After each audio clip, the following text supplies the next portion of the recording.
මවුල සංඛ්‍යාව n සමානයි දී ඇති ස්කන්ධය කියන්නේ මේ ස්කන්ධය බෙදන්න ඕනේ මෞලික ස්කන්ධය. මෞලික ස්කන්ධය කියන්නේ මෞල එකක ස්කන්ධයනේ. මේ ස්කන්ධය බෙදන්න ඕනේ මෞලික ස්කන්ධය. ඊට පස්සේ අපිට එන උත්තරයක් 64 ග්‍රෑම් බෙදන්න ඕනේ සල්පවල මෞලික ස්කන්ධය. ඕකේ සාපේක්ෂ පරමාණුක ස්කන්ධය දීලා තියෙන්නේ. ඒකම තමයි මෞලික ස්කන්ධය කියලා කියන්නේ. 32යි ග්‍රෑම් මෞලයට. මෙන්න මේ ග්‍රෑම් මෞලයට කියන මෙන්න මේ ඒකකයේ විතරයි වෙනස් වෙන්නේ. මේ ඒකකයේ දානවා අපි මෞලික ස්කන්ධය ගැන කියනවා. එතන අපිට උත්තර එනවා මේකේ 2යි මෞල. එතන මෞල දෙකක් එනවා සල්ප. සල්ප මෞල දෙකක් මෙතන තියෙනවා. හරිද? එතකොට ඕනෑම ද්‍රව්‍යයක මෞලයක් ගත්තොත් ඕනෑම ද්‍රව්‍යයක මෞලයක් ගත්තොත් ඒකේ අඩංගු වෙනවා මෙන්න මෙච්චරක්. එක මෞලයක් ගත්තොත් එහෙම මෙන්න මේ ගාණක් අඩංගු වෙනවා පරමාණු. පරමාණු මෙන්න මෙච්චර ගාණක් අඩංගු වෙනවා. එහෙනම් මෞල දෙකක තියෙන පරමාණු සංඛ්‍යාව හොයන්න සල්ප දෙකයි මෞලවල ඇති පරමාණු.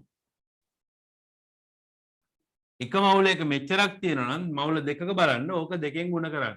6.02 ගුණ කිරීම 10/23 ගුණ කිරීම 2. එතන අපිට එනවා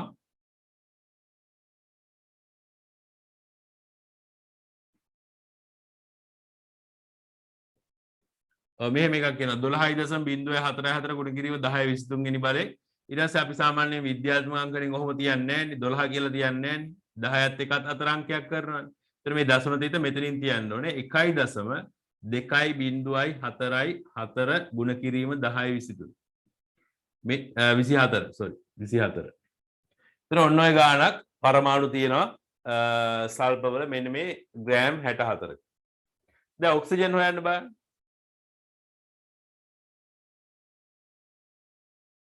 එතකොට අපි ඉස්සෙල්ලම මෞල සංඛ්‍යාව හොයාගන්න ඕනේ. ඊට පස්සේ මෞලයකට අඩංගු වෙන පරමාණු සංඛ්‍යාවෙන් ඒක ගුණ කරන්න.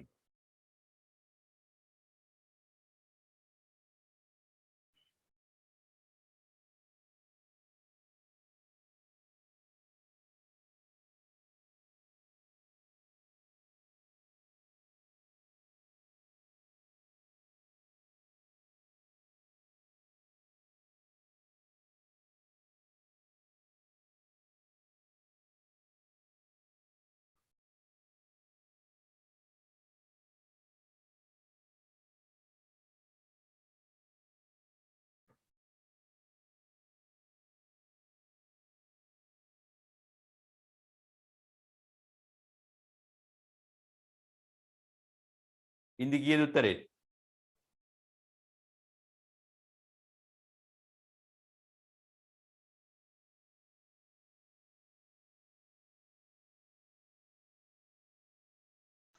හයයි දශම බිංදුවයි දෙකයි දෙක ගුණ කිරීම 10/23 බෙදීම 2. ඔව් බෙදීම 2. එතකොට මේකේ දශම 5ක් එන්නේ මෞල එන්නේ දශම 5 කියන්නේ භාගයක්. එතකොට දෙකෙන් බෙදන්න තමයි ඕනේ. ඊට පස්සේ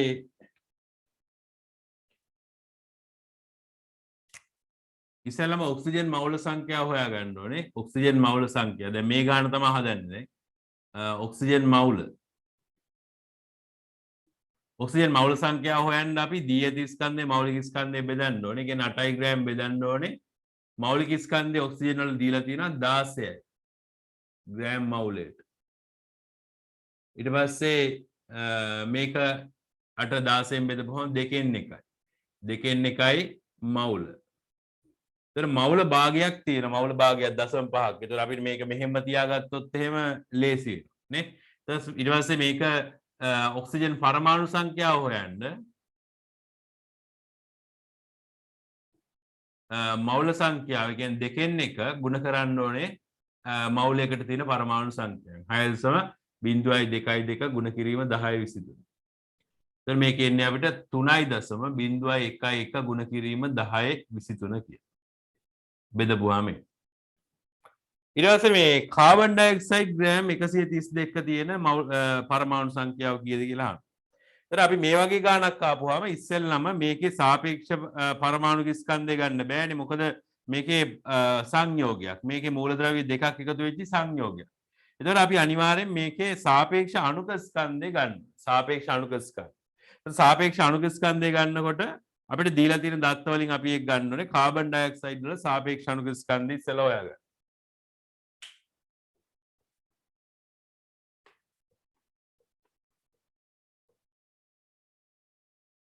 කාබන් ඩයොක්සයිඩ් වල සාපේක්ෂ අණුක ස්කන්ධ.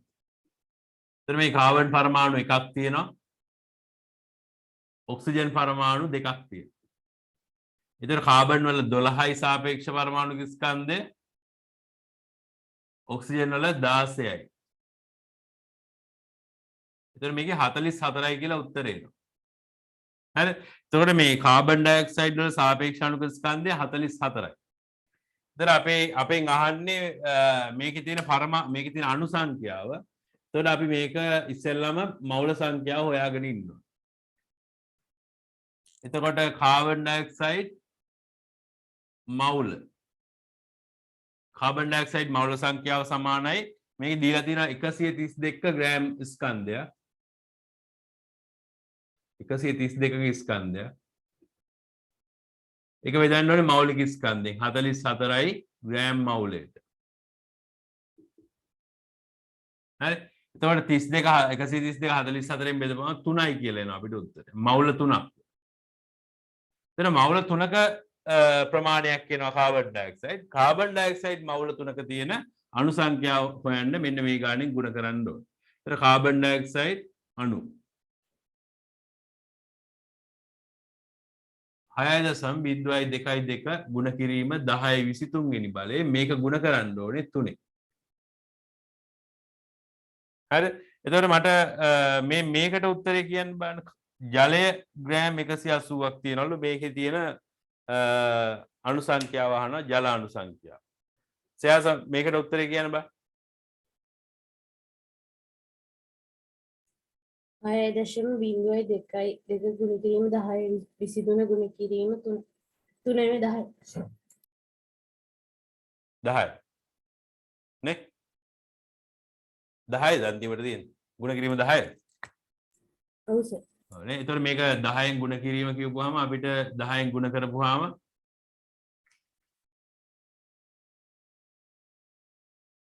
අපිට මේක උත්තරයක් ගන්නත් පුළුවන්. මේකේ අර 10 23 තව එකපාරක් වැඩි වෙනවා. 10 24 වෙනවා. 10 24. ඔහොම කියලා ගන්න පුළුවන්. හරි 10 24. හරි. ඒතර ඒක බලා ගන්න. ඒකේ තව එක එක විදි වලට එන්න පුළුවන් ප්‍රශ්න. අපි ඒවා ටිකක් කතා කරමු. හරි. දැන් මේ පාඩම පොඩ්ඩක් අමතකයි වගේ කට්ටිය. ඒකෙන් ප්‍රශ්න ටිකක් අපි වෙනම සාකච්ඡා කරන්න ඕන විභාගෙට යන්න ඉස්සෙල්. හරි. ඊට පස්සේ 11 වෙනි ප්‍රශ්නෙට උත්තරේ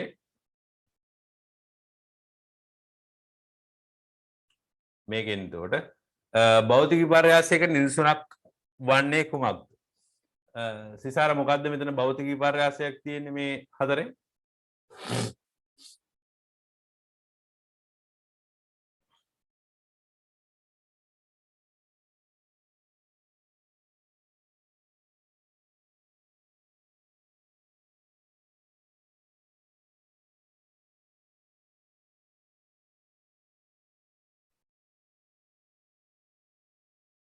සිසාරා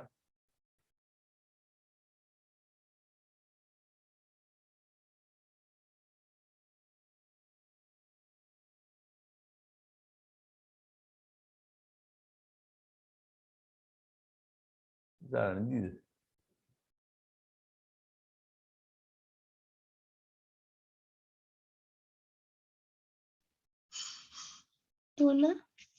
තුන්වෙනි ටික බැලලා රත් කිරි. ඊට පස්සේ නිව්ටන්ගේ තුන්වෙනි නියමය අනුව ක්‍රියාව හා ප්‍රතික්‍රියාව සමාධි මොකද්ද උත්තරේ තිබුණේ මේකේ ගෙවේ?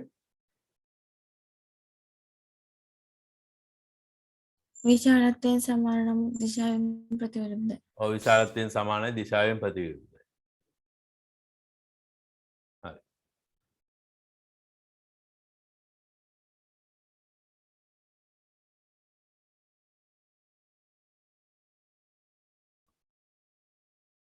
14 වෙනි ප්‍රශ්න බලන්න.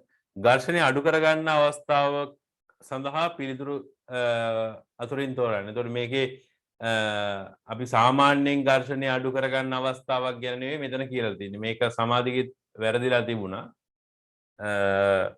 බලන්න මේකේ මොකද්ද කියන එක උත්තරේ මේකේ තියෙන්නේ නිවසක් ඇතුළත පිගංගඩොල ඇතිරීම, ඊට පස්සේ ටයර් වල කට්ටා කැපීම, ගවයින්ගේ කඹේ ගැට ගැසීමට කොහු කඹ යොදා ගැනීම, සිරවුණු බෝතලයක මූඩියක් කරකවීමේදී රෙදි කැබැල්ලක් පොතා ගැනීම.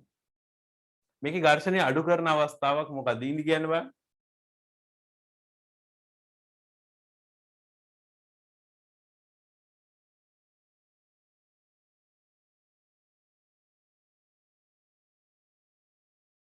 යාසයි උත්තරේ හරි. ඉන්දි මොකද කියන්නේ? ඝර්ෂණය අඩු කරගන්න මේ අවස්ථාවලින් මොනවද? ඒක. එතන කොහොමදත් මේක වෙන්න බෑනේ. මේක ටයර් වල කට්ට කපුවාම ඝර්ෂණය වැඩි වෙනවා. ඊට පස්සේ කොහු කඹයක් යොදා ගන්න හේතුව කොහු කියන ද්‍රව්‍ය එකින් එකට තදින් බැඳිලා තියෙනවා. එතකොට ඝර්ෂණය වැඩි වෙනවා. ඊට පස්සේ සිරවුණු බෝතලයක මූඩියක් අරින්න රෙදි කැබැල්ලක් තියලා අපි කරකවන්නේ අනිවාර්යෙන් ඒකේ ඝර්ෂණය වැඩි කරගන්න තමයි එහෙම කරන්නේ. එතන මේක තමයි උත්තරේ. එතකොට බලන්න හොඳට සිර වෙච්චි බෝතලයක මූඩියක් අරින්න බැරි වෙන්න හේතුව අපි අත ලිස්සලා යන නිසා. නේ? එතකොට ලිස්සලා යන එක වළක්වන්නේ ඝර්ෂණය වැඩි කරගන්නේ රෙදි කැබැල්ලක් ඔතන හින්දා තමයි. ඊළඟට එකම සත්ත්ව වංශයට අයත් ජීවීන් පමණක් අඩංගු පිළිතුර. සිසාර මොකද්ද මේකට උත්තරේ? එකම වංශයට අයත්. එකම වංශය කියලා කියන්නේ මෙතන කාණ්ඩේ.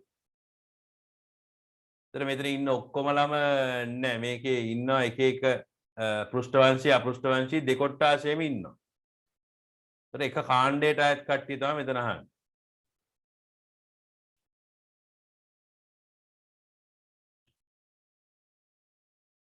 එක. ඔව්. එතන මෙතන ඉන්නවා මුහුදු අශ්වයා. ඒ කාණ්ඩය ගත්තොත් එහෙම මොකක්ද ඒ කාණ්ඩය? මේ කට්ටිය අයත් වෙන කාණ්ඩය? හින්දි? පිස් කේස්. පිස් කේස් කියන කාණ්ඩයට තමයි අයිති වෙන්නේ. එතන මේ අනික් කට්ටියත් ඔයාලට මතක තියෙනවා. මුහුදු මල කියන්නේ නිඩාරියා, කුණ්ඩැල්ලා ඇන්ලිඩා, හයිඩ්‍රා කියන්නේ නිඩාරියා. ඊට පස්සේ මෙන්න මෙතන ඉන්න කට්ටිය වලි කුකුලා, පැස්බරා කියන දෙන්න ආවේස්. මෙයා මැමේලියා. මුහුදු කැකිරි 1.9 ඉකිරි 1.9 වුණාට පත්තය පණුව කියන එක්කෙනා ඇන්ලිඩා එකට තමයි අයිති වෙන්නේ. එතන මේකේ උත්තරේ එන්නේ මෙන්න මේක. ඊට පස්සේ පහතින් දැක්වෙන්නේ ප්ලාන්ටේ රාජධානියට ආය ශාක දෙකක ලක්ෂණ කීපයකි. ඒතර ප්ලාන්ටේ කෙනෙක්ගේ ශාක දෙකක් මෙතන තියෙනවලු. ප්ලාන්ටේ කියන කට්ටියගේ ප්‍රධාන වශයෙන් ඒකෙදි අපි අර මල් පිපෙනේ ප්ලාන්ටේ ප්ලාන්ටේ කියන රාජධානියේ කොටස් දෙකකට බෙදන්න පුළුවන් ප්‍රධාන වශයෙන්. අපේ කශේරුකාව වගේ කියන්නේ සතුන්ගේ කියන්නේ ඇනිමාලියා කට්ටියගේ කශේරුකාව අරගෙන අපි පෘෂ්ඨවංශී අපෘෂ්ඨවංශී කියලා දෙකකට බෙදනවා. ප්ලාන්ටේ කට්ටියගේ මොකද්ද අපි පදනම් කරගන්නේ දෙකට බෙදන්නේ. මොකක් පදනම් කරගන්නද අපි ප්ලාන්ටේ වල දෙකට බෙදන්නේ මේ සයාස? අපුෂ්ප ශාක සපුෂ්ප. මල් තියනවද නැද්ද කියන එක නේ. මල් තියනවා නම් එක් කාණ්ඩයකට දානවා, මල් නැත්නම් එක් කාණ්ඩයකට දානවා. එතකොට මේ සපුෂ්ප සහ අපුෂ්ප කට්ටිය. එතකොට සපුෂ්ප කට්ටිය ආපහු කොටස් දෙකකට බෙදන්න පුළුවන් අපිට ඒක බීජ, දී බීජ. එතකොට අපුෂ්ප කට්ටිය ආපහු කොටස් දෙකකට බෙදන්න පුළුවන් බීජ ඇති, බීජ නැති. හරි. එතකොට මේ විදිහට අපිට බෙදන්න පුළුවන්. එතන මේ එක එක කට්ටියගේ ලක්ෂණ තියෙනවා. මේ ලක්ෂණ මතක තියෙන්න ඕනේ. මේ ඒක බීජ ද්විබීජපත්‍රී ශාකවල ලක්ෂණ තමයි මෙතන දීලා තියෙන්නේ. එතන මේකෙදි බලන්න බීජේ පත්‍ර දෙකක් තියෙනවා. ඒ කියන්නේ මෙයා ද්විබීජ. ඊට පස්සේ තන්තු මූල පද්ධතියක් තියෙනවා කියන්නේ අනිවාර්යෙන් ඒක බීජ. ඊට පස්සේ කඳේ අතු නොබෙදෙයිකොත් අතු නොබෙදෙනවා කියන එක අනිවාර්යෙන් ඒක බීජපත්‍රී ශාකවල ලක්ෂණ. ඊට පස්සේ පතරවල ජලාවනාරට වින්‍යාසයක් තියෙනවා කියන්නේ ද්විබීජපත්‍රී ශාකවල ලක්ෂණ. හරි. ඒතර මේක ඒක බීජපත්‍රී ශාකවල ලක්ෂණ. ඊට පස්සේ මේ ඉහත ලක්ෂණ අතරින් ඒක බීජපත්‍රී ශාකවල ලක්ෂණ අහනවා. ඒතර C සහ මෙන්න මේ B කියන එක තමයි. එතන මෙන්න මේ දෙවෙනි උත්තරේ. හරි ඊළඟට යමු. කාබන් ඩයොක්සයිඩ් වායුව භාවිතයට ගැනෙන අවස්ථාවක් නොවන්නේ. මොකද්ද ඉන්දි උත්තරේ එන්න ඕනේ මේකට.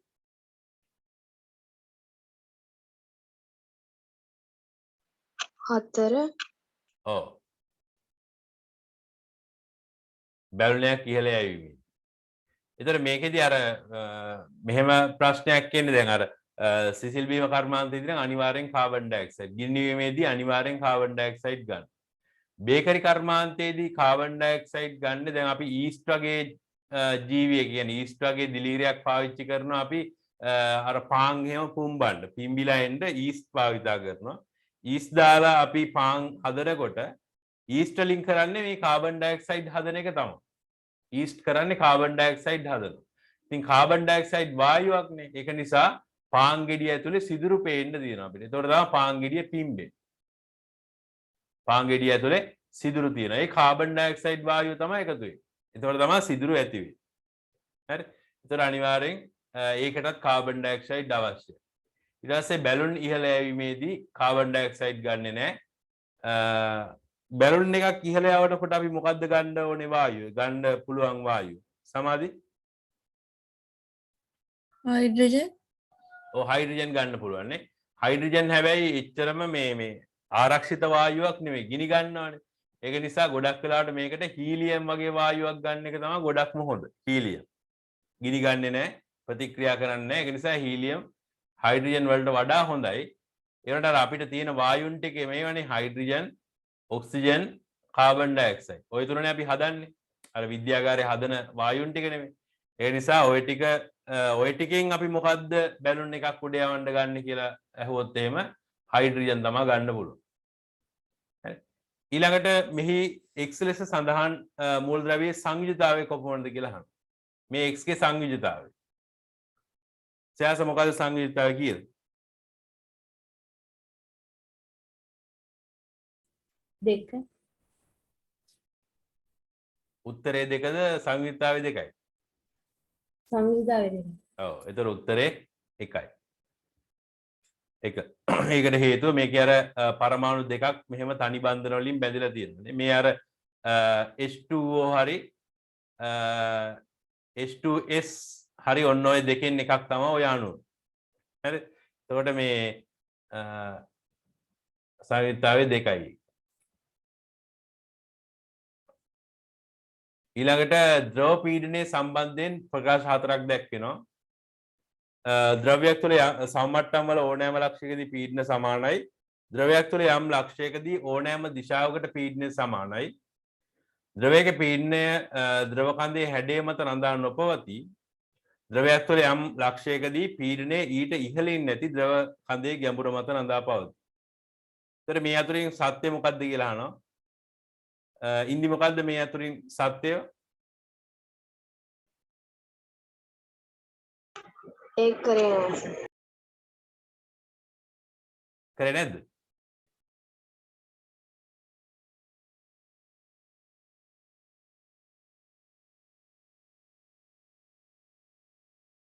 ඔව් මේකේ බලපුවාම අපිට අර ද්‍රව තුල පීඩනය සම්බන්ධයෙන් ඔයාලට දීලා තියෙනවා මම අර පැහැදිලිවම කරුණු හතරක්. ඒ කරුණු හතරම තමයි මෙතන දාලා තියෙන්නේ. ඒ කරුණු හතරම තමයි මෙතන දාලා තියෙන්නේ. ඒක නිසා මේ ඔක්කොම සත්‍යයි. ඒතර සමාන මට්ටම් වලදී ඕනෑම ලක්ෂයකදී පීඩනය සමානයි. ඒක අපි අර මේ වෙක්කින් බලනවා නේ. ඔහොම අර බෝතලයක් අරගෙන ඒ බෝතලේ සමාන මට්ටම් වලින් මෙහෙම සිදුරු විදිනවා. ඊට පස්සේ වතුර පුරවනවා. වතුර පුරවුවාම මේ හැම සිදුරකින්ම සමාන දුරකට වතුර විහිදිලා වැටෙනවා. ඒ කියන්නේ අනිවාර්යෙන් සමාන මට්ටම් වල පීඩන සමානයි. ඊට පස්සේ ද්‍රවයක යම් ලක්ෂයකදී ඕනෑම දිශාවකට පීඩනය සමානයි. ඒකත් හරි. ද්‍රවයක් තුල පීඩනය ද්‍රව කඳේ හැඩය මත රඳා නොපවතී. ඒකත් හරි. ඒක අර මේ එක එක හැඩයන්ගේ භාජන භාවිතා කරලා අපි ඒකත් ඔප්පු කරලා පෙන්නනවා. විවිධ හැඩයන්ගේ භාජන භාවිතා කරලා ඒ හැමතැනකදීම පීඩනය සමානයි. ඒ කියන්නේ මෙහෙම. විවිධ හැඩයන්ගේ භාජන තියෙනවා මේ. මේ එක භාජනයක්. ඊට පස්සේ මේ තියෙන තව භාජනයක්. ඊට පස්සේ මේ තියෙන තව භාජනයක්. මේ හැම එකේම ජල මට්ටම සමානයි නම් එක මට්ටමකට නම් ජලය දාලා තියෙන්නේ. ඒතර මෙන්න මේ ස්ථානවල පීඩනය සමානයි. මේ ස්ථානවල පීඩනය සමානයි. මොකද ගැඹුර එකයිනේ. ගැඹුර එකයි ගැඹුර සමානයි. මෙහෙම සිරස් උස සමානයි. මේ හැම එකේම. ඒක නිසා මේ හැම තැනකදීම පීඩනය සමානයි. හරි. අර පීඩනයේ ටියුට් එකේ ඔයාලට දීලා තියෙනවා මම පීඩනයේ ද්‍රවවල පීඩනයේ ලක්ෂණ 4. ඒ හතරම තමයි මෙතන දාලා තියෙන්නේ. ඒ නිසා මේ ඔක්කොම හරි. මේ ඔක්කොම හරි උත්තරය. ඒ නිසා 4 වෙනි එක තමයි උත්තරය. ඊළඟ ප්‍රශ්නේ අහලා තියෙන සංප්‍රයුක්ත බලය. ඕ ලක්ෂාකාර වස්තුවකි. ඕ කියන්නේ ලක්ෂාකාර වස්තුවක්. ඒ මත AB බල ක්‍රියා කරනවා. ඒතර මේ බලයන් දෙක තමයි ක්‍රියා කරන්නේ. මේ බල දෙකේ සංප්‍රයුක්තය විය හැකියි. මොකද්ද මේකේ සංප්‍රයුක්තය කියලා අහන්නේ?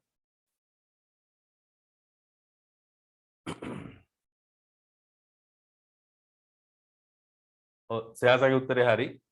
ඉන්දි මොකද්ද උත්තරේ?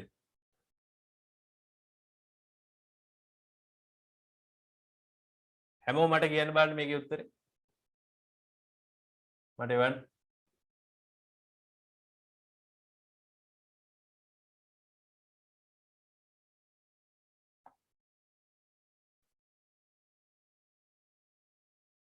සමාධි. මේ සිසාරගේ උත්තරේ වැරදි. පොඩ්ඩක් බලන්න. දැන් ඉස්සෙල්ලාම ඔයාලා මේකේ තේරුම් ගන්න ඕන දේ තමයි මේ සංප්‍රයුක්තය කියලා කියන්නේ බල කීපයක් අපිට දීලා තියෙනකොට ඒ බල ඔක්කොගෙම කරන්න පුළුවන් වැඩේ තනි බලයකින් කරනවා නම් අන්න ඒක තමයි සංප්‍රයුක්තය කියලා කියන්නේ. හරි. ඒතර ඔය සංප්‍රයුක්තයේ දිශාව ළමයි පටල ගන්න. අනේක ලොකු ගැටලුවක්. දැන් මේකේ මේ පැත්තට එක බලයක් තියෙනවා. හරි. A කියලා කියනවා අපි ඒකට. මේ පැත්තට තව බලයක් තියෙනවා. ඒකට B කියලා දාලා දෙනවා. ඊට පස්සේ මෙහෙම තිත්තිරක් දාලා මෙතන C අකුර දාලා තියෙනවා. මෙහෙම තිත්තිරක් මේ පැත්තට දාලා D කියලා දාලා තියෙනවා. ඒතර අහන්නේ මේකේ මේව බල දෙකේ සංප්‍රයුක්තය වෙන්න පුළුවන් මොකක්ද කියලා. මේ බලයන් දෙකේ සංප්‍රයුක්තය. එතකොට මේ බලයන් දෙකේ සංප්‍රයුක්තය අනිවාර්යෙන් Aවත් Bවත් වෙන්න බෑ. අනිවාර්යෙන් මේ බලයන් දෙකක් යෙදෙනකොට ඒ බලයන් දෙකේ දිශාවට සංප්‍රයුක්තය දෙන්න බෑ. අනිවාර්යෙන් මේ D සහ C වෙන්න ඕනේ. දැන් අර කියනවා මේ D පැත්තට කියලා සමහරුන්ට කියන්න පුළුවන් කියනවා. දැන් අපි සංප්‍රයුක්තය කියලා කියන්නේ බලයන් දෙක තුනක් තියෙනකොට ඒ ඔක්කොගෙම කරන වැඩේ කරන්න පුළුවන් තනි බලය. එතකොට අපි මේ බලයන් දෙකෙන් මෙහෙට ඇදෙනකොට ඒ බලයන් දෙකෙන් කරන්න පුළුවන් තනි බලය මේ පැත්තට දැම්මොත් එහෙම වැරදි. මොකද ඒ වැඩේ කරන්න බෑනේ මේ පැත්තට ඇදලා. අදින්නේ අර පැත්තටනේ. ඒක නිසා අනිවාර්යයෙන් මේ C වෙන්න ඕන. එතකොට මේ බලයන් දෙකම අයින් කරලා මෙන්න මේ C පැත්තට බලය යොදලා, ඒ කියන්නේ මෙන්න මේ පැත්තට බලය යොදලා අර වැඩේම කරගන්න පුළුවන් වෙන්නේ. අර කලින් කරපු වැඩේම කරන්න පුළුවන් වෙන්න ඕන. ඒක නිසා C තමයි උත්තරේ.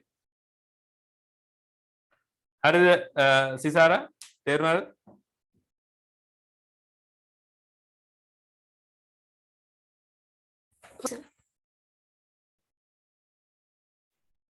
හරි.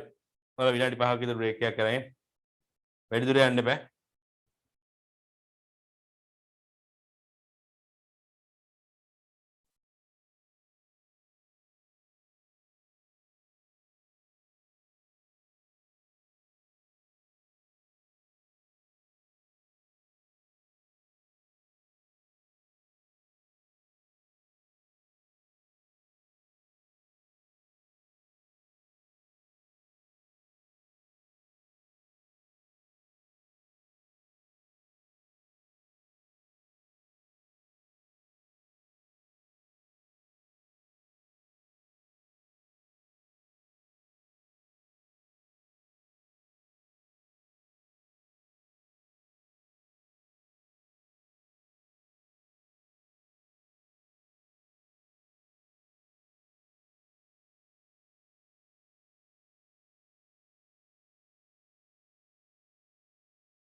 හරි පටන් ගමු. කැමරා ඔන් කරගන්න.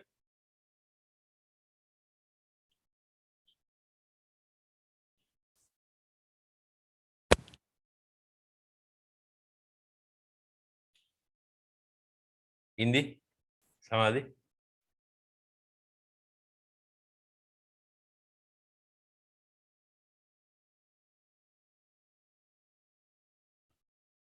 හරි ඉක්මනට කැමරා ඔන් කරගන්න සිසාරා මේකේ මේ ඊළඟ අහලා තියෙන ජීවයේ රසායනික පදනම් පළවෙනි පාඩමේ ආහාරයේ පිෂ්ඨ අඩංගු දෙයි පාසල් විද්‍යාගාරයේ හඳුනා ගැනීමට අවශ්‍ය වේ.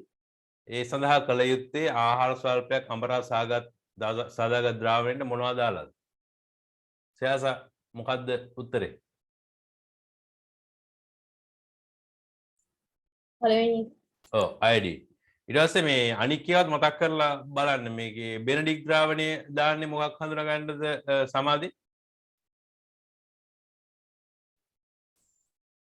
Glucose. ග්ලූකෝස් හඳුනා ගන්න. බෙනඩික් ග්ලූකෝස් හඳුනා ගන්න. ඒතර මේ මේක ග්ලූකෝස් වලට අමතරව අනික් මොනොසැකරයිඩ් ඔක්කොටම. එතකොට අනික් දෙක ෆ්‍රක්ටෝස් සහ ගැලැක්ටෝස් ඔය දෙකටත් බෙනඩික් ද්‍රාවණයේ හොඳට පිළිතුරු දෙනවා. ඊට පස්සේ කොපර් සල්ෆේට් ද්‍රාවණය කුයි සෝඩියම් හයිඩ්‍රොක්සයිඩුයි අරගෙන අපි මොකක්ද හඳුනාගන්නේ ඉන්දි?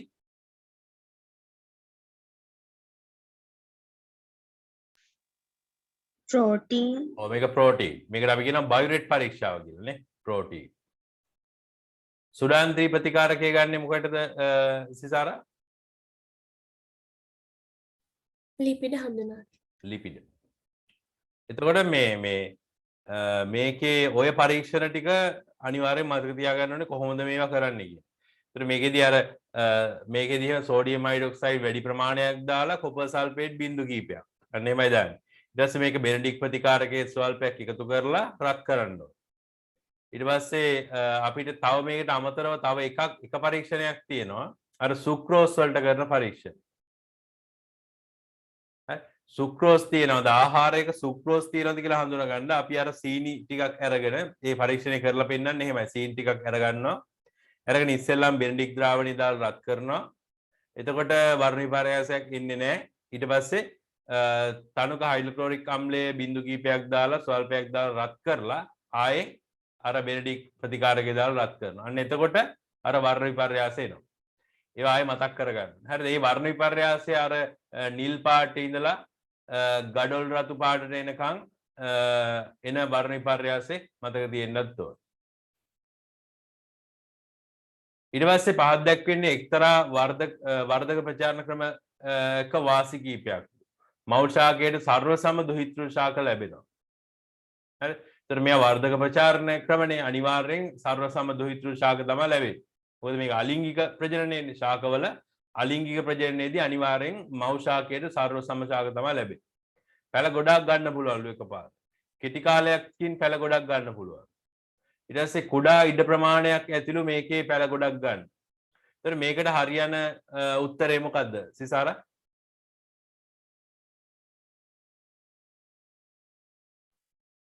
පටක රෝපණ. ඔව් පටක රෝපණ. ඊළඟට අඩුම කාලයකින් වැඩිම ලෝහ ස්කන්ධයක් විස්ථාපනය කරගැනීමට කොපර් සල්ෆේට් මේක පොඩ්ඩක් පැටලෙනවා ඔයාලට කියවනකොට. මේක හොඳට කියවන්න. අඩුම කාලයකින් වැඩිම ලෝහ ස්කන්ධයක් විස්ථාපනය කර ගැනීමට කොපර් සල්ෆේට් ද්‍රාවණයකට දැමිය හැකි ලෝහය හා එයින් විස්ථාපනය වන ලෝහය දැක්වෙන නිවැරදි පිළිතුර කුමක්ද? මම මේක මොකද පැහැදිලි කිරීමක් කරන්නේ නැතුව මේකේ ප්‍රශ්නය අහන්නම්. මේකේ මේ උත්තරේ මොකක් වෙන්න ඇද්ද? සහස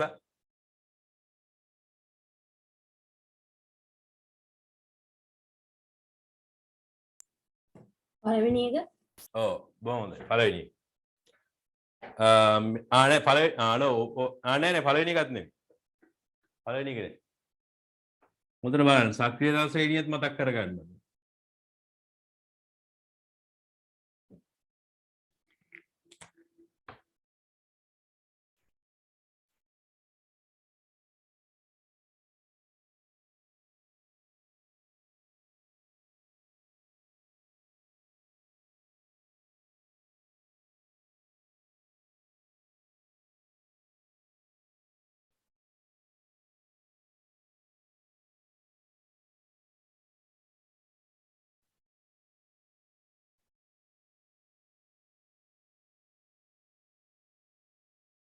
ඔකට කොහොමද අපි උත්තරේ ගන්න? මේ තියෙන සක්‍රියතා ශ්‍රේණිය. හරිද? එහා දාලා තියෙන සක්‍රියතා ශ්‍රේණිය. එතන මේ එක එක්කෙනාගේ ප්‍රතික්‍රියා බලන්නකො මේකේ කොපර් සල්ෆේට් තමයි ගන්න. කොපර් සල්ෆේට් තමයි ගන්නෙ.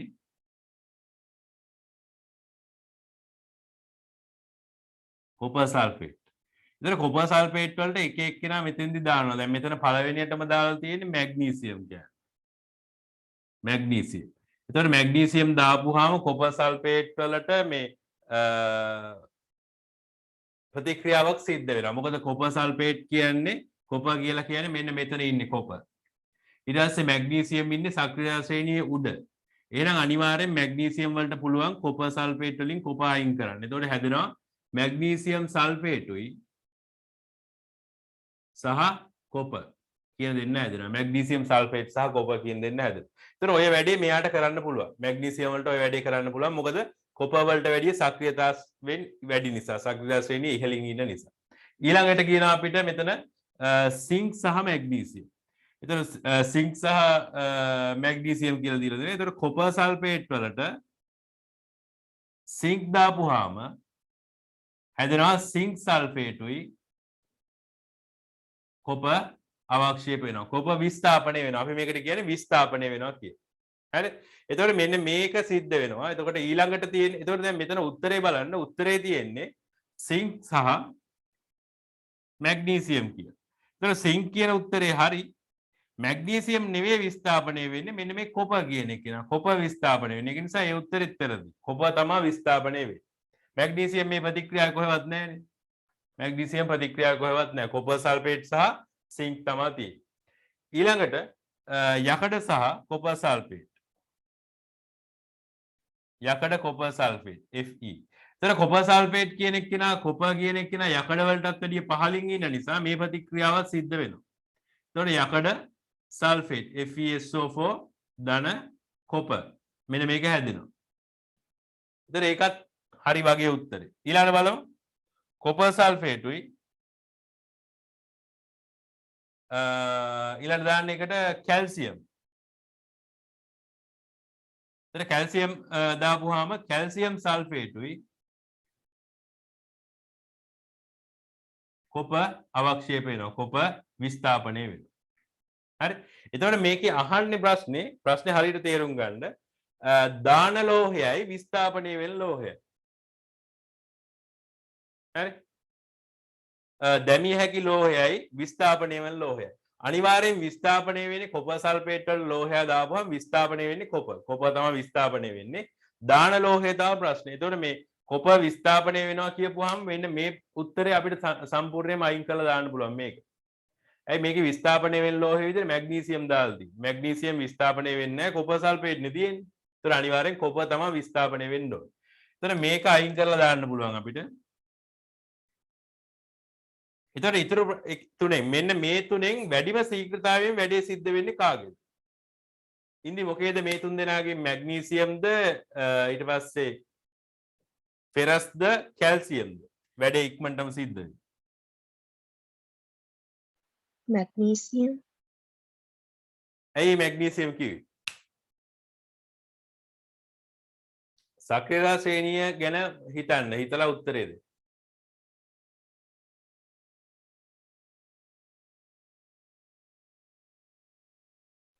सामान्य सक्रिय श्रेणी उड्डट प्रतिक्रियाशीलता වැඩි. උඩට යන්න ප්‍රතික්‍රියා ශීඝ්‍රතාවය වැඩි. එතකොට මැග්නීසියම්ද මේ කැල්සියම්ද ප්‍රතික්‍රියා ශීඝ්‍රතාවය වැඩි? කැල්සියම්. කැල්සියම්. නේ? එතකොට කැල්සියම් තමයි ප්‍රතික්‍රියා ශීඝ්‍රතාවය වැඩි. එතකොට මේ ප්‍රතික්‍රියා තුන ගත්තොත් එහෙම මේක පළවෙනි එක, මේක දෙවෙනි එක, මේක තුන්වෙනි එක විදිහට ගත්තොත් එහෙම මේ තුන්වෙනි එක තමයි වැඩිම ශීඝ්‍රතාවයෙන් සිද්ධ වෙන්නේ. කැල්සියම්නේ වැඩිම ප්‍රතික්‍රියාශීලී. එතකොට අනිවාර්යෙන් එයා වැඩිම ප්‍රතික්‍රියාශීලී. ඊළඟට ඉන්නේ මෙතන මැග්නීසියම්. ඊළඟට ඉන්නේ මැග්නීසියම්. මෙතනම ළඟ ඉන්නේ එක්කෙනා මැග්නීසියම්. එතන මේකේ දෙවෙනි ප්‍රතික්‍රියාව ඊට වඩා පොඩ්ඩක් අඩුවෙන් ප්‍රතික්‍රියාශීලී වැඩි. මේ දෙවෙනි එකනේ පළවෙනි එක. පළවෙනි.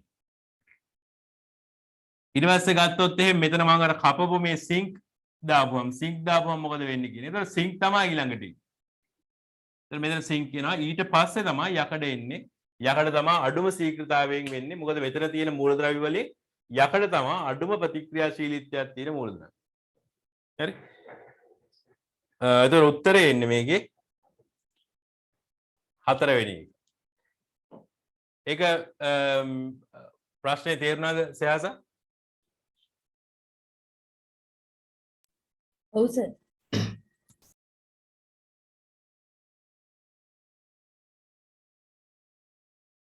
හරි ඊළඟට යමු.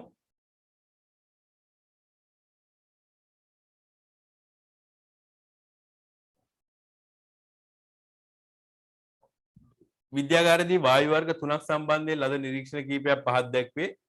ඊට පස්සේ මේ මුලින්ම කියනවා වායු සාම්පලයට දැල්ලක් ඇතුල් කිරීමේදී පොප් හඬක් ඇති වෙනවා.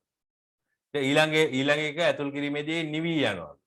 දැල්ල නිවි යනවා. ඊළඟ එකේ පුලින් කීරක් ඇතුල් කිරීමේදී ඒ දැල් වෙනවලු. ඔය දැල් වෙනවා කියලා කියන්නේ දීප්තිමත්ව දැල් වෙනවා කියන. ඒතර මේ තුනට අනුව මොකද්ද මේ වායුන් තුන වෙන්න පුළුවන්? සිසාරා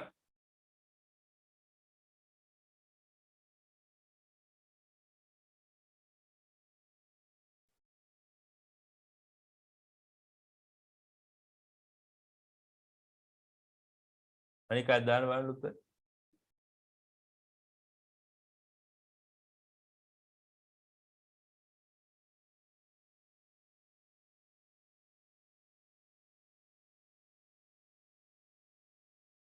සමාධිය හරි.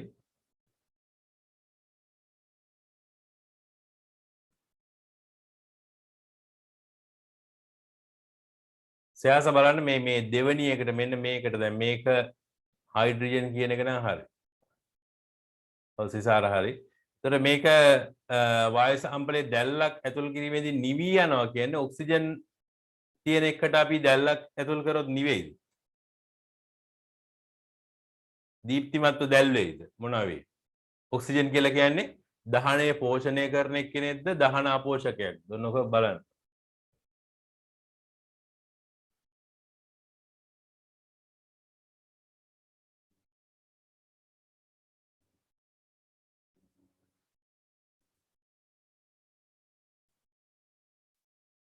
ඊට පස්සේ අනික් එක කියනවා දැල්ල පුළුන් කීරක් ලං කරපුවාම මේක දැල් වෙනවා. කාබන් ඩයොක්සයිඩ් කියන්නේ කොහොමද ගින්නක් නිවන්න භාවිතා කරන එකක්. එහෙම දැල් වෙන්න විදියක් නැහැ. ඒ නිසා මේ උත්තරේ වැරදි. උත්තරේ එන්න ඕනේ මේක. එක්තරා වස්තුවක නිව්ටන් 10ක බලයක් යෙදුව විට එහි 2 ms ශ්‍රේණි එකක ත්වරණයක් ඇති වෙනවලු. ඒතර මේකෙදි ස්කන්ධය තමයි අහන්නේ. මේකට අපි ගන්න සමීකරණය මොකක්ද? ඉන්දි මොකක්ද අපිට මේකට ගන්න පුළුවන් සමීකරණය? F සමානයි ma. ඔව් S සමානයි m. එතකොට මේකේ අපි ස්කන්ධය අහන්නේ. එතකොට m අහන්නේ m සමානයි f බෙදීම a. එතකොට උත්තරේ වෙන්නේ මේකේ f බෙදීම a කිව්වම 10යි නිව්ටන් බෙදන්න ඕනේ. මේකේ 2යි ms ඍණ 2. උත්තරේ වෙනවා 5යි කිලෝග්‍රෑම් කියලා. මම කැමරාව ඔෆ් කරගෙන ඉඳලා තියෙන්නේ. අර මේ කලින් ප්‍රශ්නේ පෙනුනේ නැද්ද මම බෝඩ් එකේ ලියපුවා? සයාසා? පෙවුනා සර්. පෙනුණා නේ. කැමරාව ඔෆ් වෙලා ඒක. හරි. එතකොට මේ උත්තරේ මේකට උත්තරේ එන්නේ 5 කිලෝග්‍රෑම්. දෙවෙනි උත්තරේ.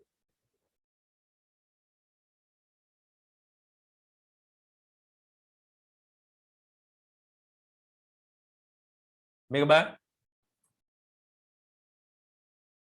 මේකෙදි අපිට ගාන සම්පූර්ණයෙන් හදලා ගන්නත් පුළුවන්.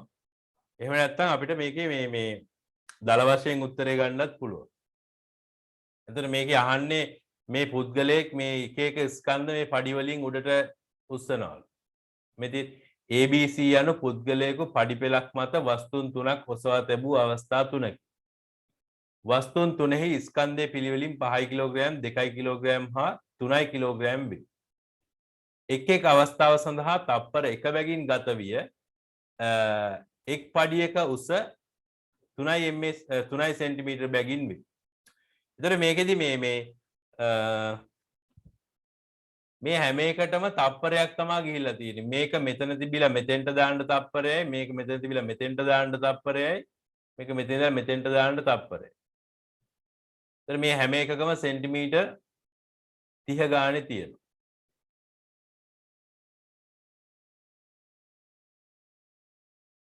හරි. ඒතර අර මේ කාර්ය සමානයි. හරි.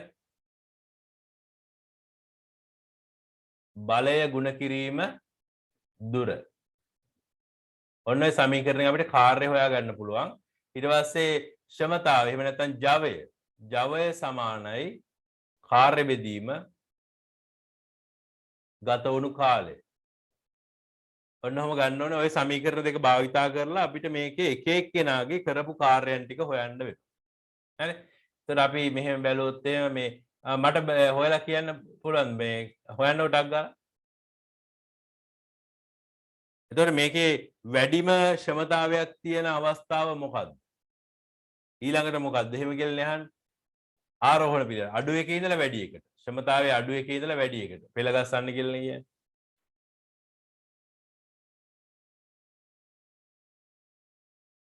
හොයන්න බෑ. මොකද්ද උත්තරේ? සයාස මොකද්ද උත්තරේ?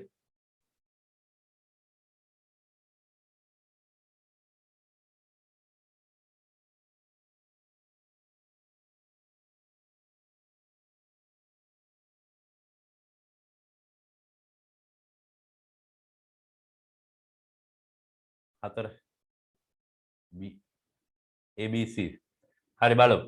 එතන මේ පළවෙනි වස්තුවේ වන්නේ A කියන එක්කෙනාගේ මෙයාගේ කාර්ය වෙන්නේ බලය ගුණ කරන්න ඕනේ දුරෙන්. එතකොට දුර 0.3 මීටර. එතකොට පහ ගුණ කරන්න ඕනේ 0.3. එතකොට අපිට එනවා 1.5ක් කියලා නේ. 1.5යි ජූල්. එතකොට මෙයාගේ කාර්යක්ෂමතාවය එහෙම නැත්නම් ජවය 1.5 බෙදන්න ඕනේ ගත වෙච්ච කාලයෙන් තප්පරයකින්. එතකොට මේක 1.5යි කියලා තමයි එන්නේ. ඕක අපි බහුවර්ණයක් නිසා මේ විදිහට මොකුත් ඒකකාරවම දාන්න ඕනේ අපිට අගයන් ටික විතරයි අවශ්‍ය. ඊළඟට මෙයාගේ බැලුවොත් එහෙම මෙයාගේ කිලෝග්‍රෑම් 2යි. ඒතර කිලෝග්‍රෑම් 5යි කිලෝග්‍රෑම් මෙතන 5 නෙවෙයි 50 එන්න ඕනේ. මොකද නිව්ටන් ගන්න අවශ්‍ය වෙන්නේ කිලෝග්‍රෑම් 5ක් කියන්නේ නිව්ටන් 50. හරි. ඒකට මේ ගාණ වර්ධින්නේ නැහැ අපිට. වැඩේ වර්ධින්නේ නැහැ. මෙතන මේක නිව්ටන් 20යි. මෙතන නිව්ටන් 30යි. එතන මෙතන අන්තිමේට 1.5 නෙමෙයි 15යි කියලා තමයි උත්තරේ එන්නේ 15යි. එතන මෙතන බලන්න 2 කිලෝග්‍රෑම් කියන්නේ 20යි නිව්ටන්. එතන මෙතන වෙලා තියෙන කාර්ය වෙන්නේ 20යි නිව්ටන් ගුණ කරන්න ඕනේ උස වෙන්නේ මෙතන 0.6යි මීටර. එතන මේකේ උත්තරේ එනවා 1.2යි තවනේ 1.2යි sorry 12යි මීටර 12යි ජූල්. ඊට පස්සේ මෙයාගේ ජවය වෙන්නේ ඔක බෙදන්න ඕනේ අපි කාලේ ගත වෙච්ච කාලෙන් 12යි ජූල් බෙදන්න ඕනේ 1යි තප්පර 1යි ගිහිල්ලා තියෙන්නේ. ඒක නිසා 12යි කියලා තමයි එන්නේ. ඊළඟ අන්තිම එක්කෙනා මෙන්න මෙයාගේ බැලුවොත් එහෙම මෙයාගේ කාර්යය වෙන්නේ බලය 30යි නිව්ටන් ගුණ කරනවා ගමන් කරපු උස 0.9යි මීටර 0.9යි මීටර. එතකොට 9 18යි ජූල්. එතකොට මෙයාගේ ජවය වෙන්නේ 18යි ජූල් බෙදන්න ඕනේ කාලේ 1යි තප්පර. එතකොට මේ කියන අපිට 18යි කියලා. එතකොට මෙයාගේ පළවෙනි එක්කෙනාගේ 15යි දෙවෙනි එක්කෙනාගේ 12යි තුන්වෙනි එක්කෙනාගේ 18යි. එතකොට ආරෝහණ පිළිවෙලට ගත්තොත් එහෙම අඩුම වෙන්නේ B වල ඊළඟට A වල ඊළඟට C BAC. එතකොට පළවෙනි උත්තරේ තමයි එන්නේ. හරි. එතකොට ඔන්න සමීකරණ දෙක මතක තියාගන්න. කාර්යය කියන්නේ බලය ගුණ කිරීම ගමන් කරපු උස. දැන් මෙතන මම බලය කියලා ගත්තේ අර වස්තුවේ බර. වස්තුවේ ස්කන්ධය දීලා තියෙන්නේ. ඒ වස්තුවේ ස්කන්ධය නෙමෙයි වස්තුවේ බර ගත්තේ මම. වස්තුවේ බර වෙන්නේ මෙතන 5 කිලෝග්‍රෑම් නම් 50යි නිව්ටන්. 2 කිලෝග්‍රෑම් නම් 20යි නිව්ටන්. 3 කිලෝග්‍රෑම් නම් 30යි නිව්ටන්. ඒතර බලය ගුණ කරනවා ගමන් කරපු දුරෙන්. එතකොට අපිට කරපු කාර්යය එනවා. ඊට පස්සේ ජවය හොයන්න ඒ කරපු කාර්යය බෙදන්න ඕනේ ගත වෙච්ච කාලය. හරිද? ඉන්දි තේරුණාද වැඩේ? ඔව් සර්. එතකොට ඔය මුකුත්ම නැතුව ඕක මේ ඕකට බලන්න අපි ගත්තොත් එහෙම මේකේ ගත වෙලා තියෙන කාලයන් සමානයි 3 දෙනාට. දැන් බහුවර්ණයක් කරනකොට ලේසි ක්‍රම මම මේ කියන්නේ. හරිද? ගත වෙච්ච කාලය 3 දෙනාටම තප්පර 1යි. එතකොට අපි කාර්ය හොයාගත්තා නම් ඇති මෙතන. මොකද ඒ 3 දෙනාම එකෙන්නේ වෙදෙන්නේ. ඒක නිසා කාර්ය හොයාගත්තා නම් අඩුම එක හොයාගන්න පුළුවන් අපිට. හරි? ඒතර කාර්ය හොයන්නත් අපි මේ බලය හොයන්න ඕනේ නැහැ. මොකද MCQ එකක් නේ. ඔය ක්‍රම බලාපොරොත්තු වෙන්නේ නැහැ නේ. කරන හදන විදිය බලාපොරොත්තු වෙන්නේ නැහැ නේ. ඒතර මේ බලය හොයන්න ඕනෙත් නැහැ. හරි? ඒතර අපිට මනෝමයෙන් උනත් මේක සෙන්ටිමීටර මීටර කරන්න ඕනෙත් නැහැ. ඒතර මනෝමයෙන් උනත් මේක මේකෙන් ගුණ කරලා අපිට බලා ගන්න පුළුවන් අඩුම කාගේද වැඩිම කාගේද කියලා. ඒත් එක ඒ උත්තරේම තමයි එන්නේ. හරි. ඊළඟට බලමු අපි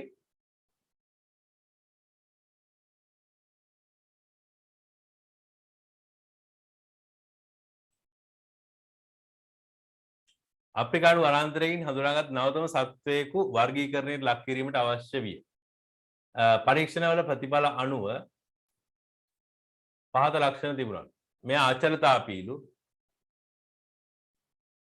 හෘදේ කුටීර 4ක් තියනවලු, පෙනහළු මගින් ශ්වසනය කරනවලු, රක්තාණු වල න්‍යෂ්ටි නැත කියලා තියෙනවා. කවුද මේකට එන්න ඕනේ උත්තරේ? සිසාරා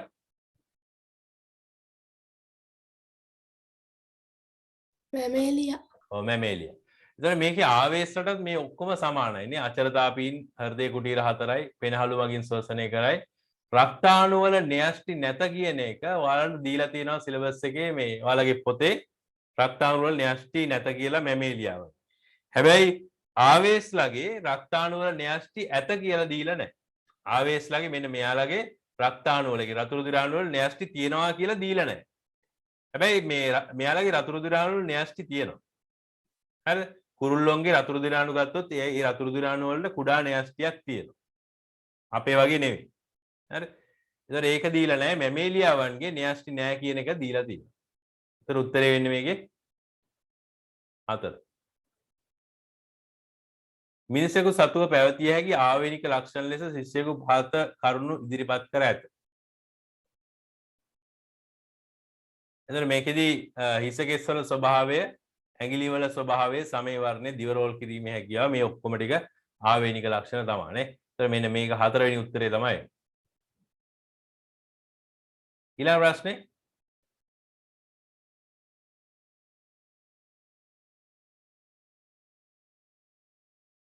මේක කරන්න බෑ.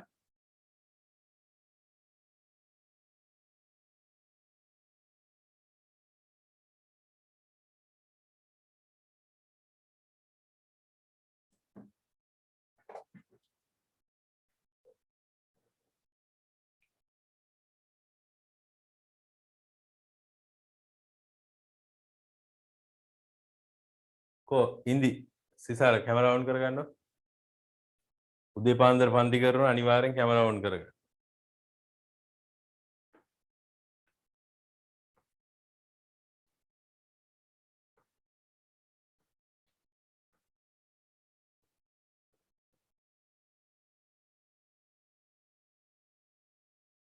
මේ දවස්වල නිදිමත එන්නේ නැහැ. ඇයි නිදිමත එන්නේ නැත්තේ මේ දවස්? පොඩ්ඩක් නිදාගෙන ඇහැරලා බලද්දි ගණන් වැඩි කරලානේ මොකේ. ඒකින්ද නිින්ද යන්නේ නැහැ. පොඩ්ඩකට ඇහැ වියා ගන්න බෑ මොකක් හරියක් වැඩි කරලා නේ. ඊයේ පාන් ගෙඩියක් රුපියල් 30කින් වැඩි කරා.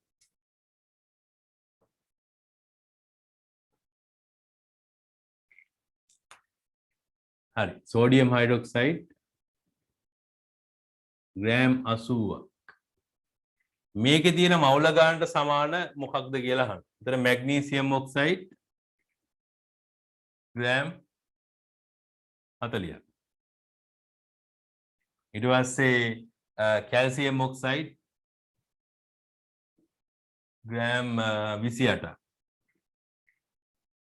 ඊට පස්සේ සෝඩියම් බයිකාබනේට් Na HCO3 මෙයාගෙන් ග්‍රෑම් 84ක්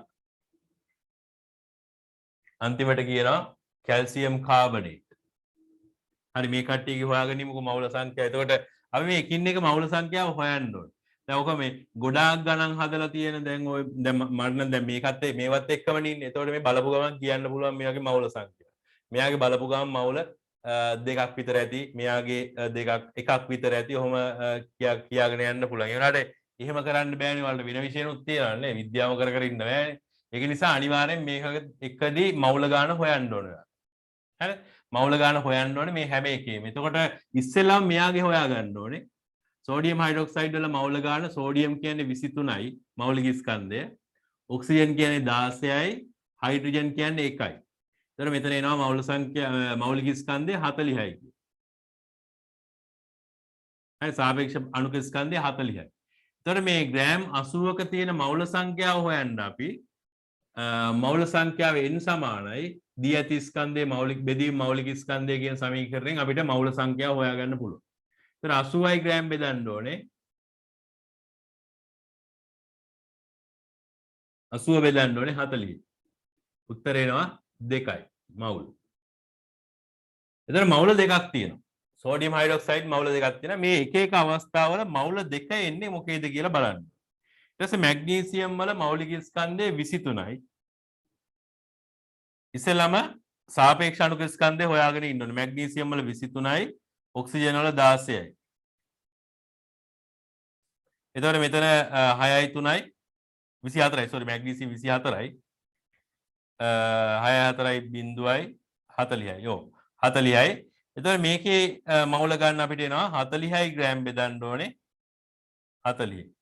එතකොට මෙතන එනවා මවුල සංඛ්‍යාව 1ක්. එතකොට මේකේ ගත්තොත් එහෙම කැල්සියම් වල 40යි ඔක්සිජන් වල 16යි. එතකොට මෙතන එනවා 56යි. සාපේක්ෂ අණුක ස්කන්ධ.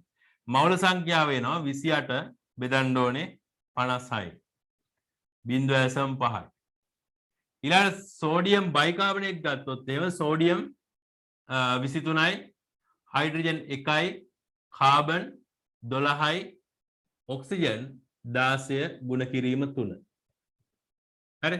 එතන මෙතන එනවා 3 4 5 6 ඊට පස්සේ 2 3 36යි එකතු කරනවා 16 වරක් 3 3 වරක් 3 1යි 4යි.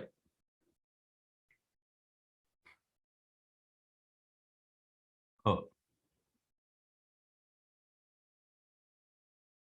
84යි. දැන් මේකේ මවුල සංඛ්‍යාව ගත්තොත් එහෙම 84 බෙදන්න ඕනේ 84 සමානයි 1යි. දැන් මේ අවස්ථා තුනේදීම මීට සමාන මවුල සංඛ්‍යාවක් ඇවිල්ලා නැහැ. නේ? මැග්නීසියම් ඔක්සයිඩ් වල මවුල සංඛ්‍යාව 1යි.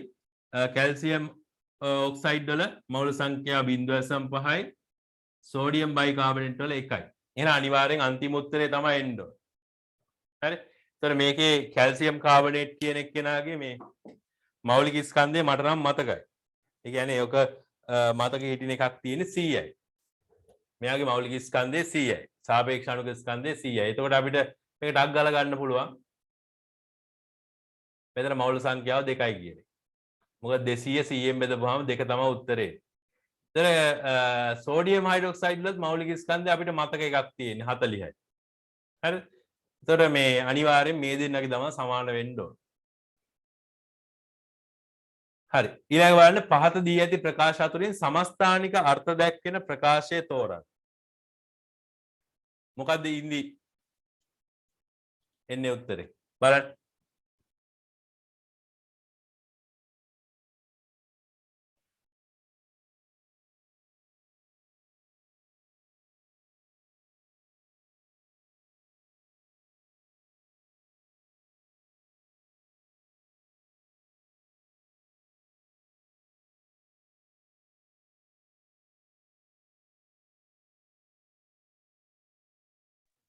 තුන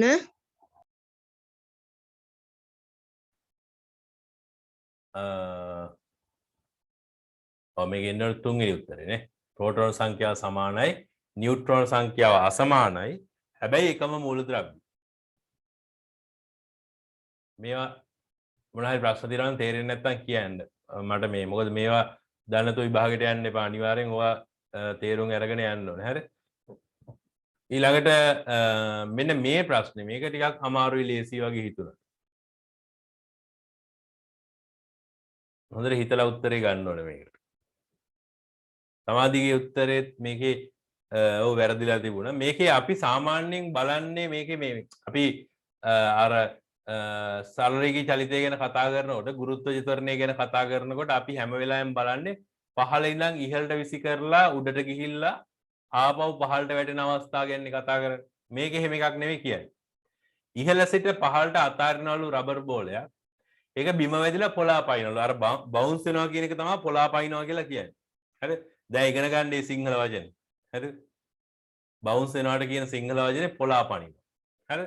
නැවත ඉහළට ගමන් කරයි. මෙම චලිතය නිරූපණය කරන ප්‍රවේගකාර ප්‍රස්ථාරය කුමක්ද? මොකක්ද උත්තරේ එන්න ඕන? තිසාර මොකක් වේද උත්තරේ?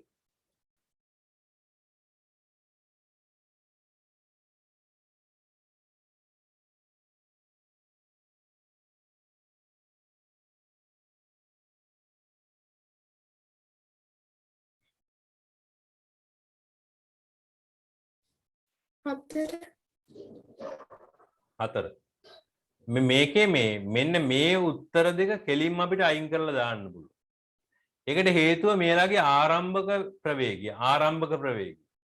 බලන්න මේ කියලා තියෙන කතාවෙන් ඒකට අපිට ඒක ගන්න පුළුවන්. පහළට අතාරිනවලු. අර ගහකින් ගෙඩියක් කඩාම වැටෙනවා වගේ තමයි. එතකොට ආරම්භක ප්‍රවේගය කීයද? සිසාර මොකක් හරි ගහකින් ගෙඩියක් කඩාම වැටෙනකොට ආරම්භක ප්‍රවේගය කීයද? එයා පටන් ගන්න කීයද ප්‍රවේගය? සිසාර අපි උඩ ඉඳන් මොකක් හරියක් කොහොම තියාගෙන ඉඳලා අතාරිනවා. ආරම්භක ප්‍රවේගය කීයද? අපි මොකක්වත් ප්‍රවේගයක් දෙන්නේ නැහැ. බිඳුවයි. ඔව් බිඳුවයි. එහෙනම් මේකේ බිඳුවෙන් පටන් ගත්ත දෙක තමයි අපි ගන්න ඕනේ. මේකේ බිඳුවෙන් පටන් ගන්න තියෙන්නේ දෙන්නයි. මෙන්න මෙයයි. ඒතර ප්‍රශ්නේ තියෙන්නේ අපිට මේ ප්‍රවේගය දැන් අපි යම් කිසි දෙයක් බිමට අතාරනකොට එන්න ප්‍රවේගය මේ විදිහට වැඩි වෙනවා. හරිද? වැඩි වෙලා ඊට පස්සේ බිම වැදිච්ච ගමන් ඒ ප්‍රවේගය බිඳුවක් වෙනවා. බිඳුවක් වෙනවා කියන්නේ ප්‍රවේගය ආපසු හැරෙනවා. ඒ කියන්නේ ඒ බෝලේ ආපහු හැරිලා උඩට ගමන් කරනවා. නේ? ඒතර බලන්න මෙන්න මේ විදිහට ප්‍රස්ථාරය එන්න ඕන.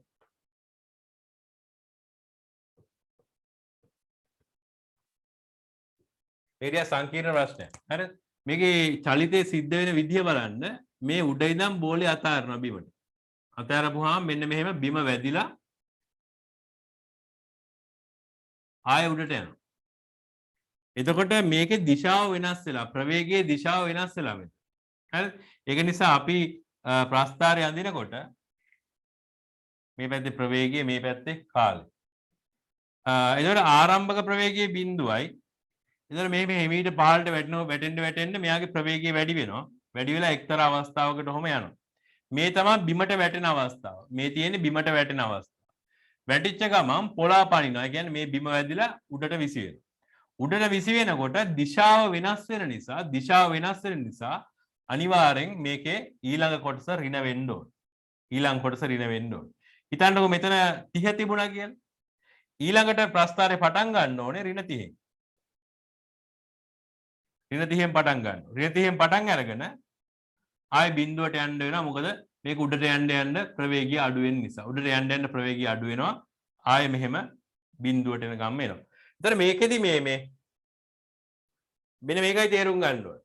ප්‍රවේගයේ දිශාව වෙනස් වෙච්ච ගමන් ගමන් කරන දිශාව මේ බෝලේ ගමන් කරන දිශාව වෙනස් වෙච්ච ගමන් ප්‍රවේගයේ අර අගේ කියන්නේ මේ ධන ඍණ වෙනස් වෙනවා. ඒ කියන්නේ මේකේ දිශාව වෙනස් වෙච්ච ගමන් මේකෙත් දිශාව වෙනස් වෙනවා. මේකේ ධනව තිබිච්ච එක ඍණ බවට වෙන්න ඕන. හැරෙන්න. මේක මෙහෙම යන්න බෑ. මෙහෙම ගියොත් එහෙම මේක මේ ධනම තමයි. එකම දිශාවට දැන් අර මොකක් හරි එකක් බෝලයක් මෙහෙම තිබිලා එන්න ප්‍රවේගය අඩු වෙලා බිඳුව බවට පත් වෙලා ආය ප්‍රවේගය වැඩි වෙනවා කිව්වොත් එහෙම මෙන්න මෙහෙම මෙතෙන්දි ප්‍රවේගය 20යි මෙතෙන්දි ප්‍රවේගය 0යි බිමට වැටෙනකොට ප්‍රවේගය ආයෙත් 20යි කිව්වොත් අන්න එතකොට මෙහෙම ගියයි. දැන් මේක එහෙම නෙවෙයිනේ බිමට වැටිලා දිශාව වෙනස් කරගන්න. දිශාව වෙනස් කරගන්නකොට අනිවාර්යෙන් ප්‍රවේගය ඍණ වෙන්න ඕන. සිසාර තේරුණාද වැඩි? ඔව් සර්. හරි. දිශාව වෙනස් වෙනකොට ගමන් කරන දිශාව වෙනස් වෙනකොට මේ ප්‍රස්ථාරයේ දිශාව වෙනස් වෙනවා. හරි. ඊළඟට රූපේ දැක්වෙන්නේ රසදිය වායු පීඩන මානයකි. මේකෙන් දැක්වෙන පීඩනය කීයද කියලා අහනවා. බලන්න. සයාස මොකක්ද උත්තරේ? මොකක්ද අපිට ගන්න සමීකරණය මේක?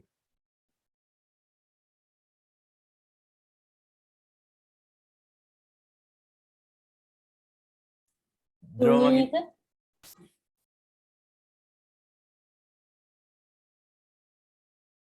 තුන්වෙනි එක තුන්වෙනි එක කියලා කිව්වේ? ඔව් සර්. මේක මේ බලන්න හොඳට මේ සෙන්ටිමීටර වලින් තිබ්බොත් ඔක හරියයි. ඔක මීටර කරන්න ඕනේ නැද්ද? එතන උත්තරේ කීයද? පළවෙනි. ඔව්. P සමානයි h rho g කියන සමීකරණය තමයි ඔකට දාන්නේ. නේ? එතකොට h කියන එක අපිට මේට 76යි සෙන්ටිමීටර කියන එක අපි ඒක cm බෙදන්න. ඊටසේ ගුණ කරන්න ඕනේ rho වලින් 13600යි ගුණ කරන්න ඕනේ g වලින් 10යි. ඔන්න ඔය පැස්කල් ගාණක් පීඩනය මෙතන තියෙනවා. හරි. ප්‍රශ්න දෙක ගුවන් කලබල වෙන්න එපා මේ ප්‍රශ්නේ හොඳට කියවන්න හරියට කියලා තියෙන දේවල් තේරුම් ගන්න. මෙතන සෙන්ටිමීටර කරලා බෑ මීටර වලින් වැඩි තියෙනවා.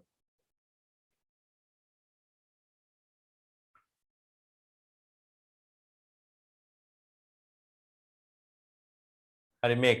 ස්ත්‍රී ප්‍රජනක පද්ධතිය ආශ්‍රිතව සිදුවන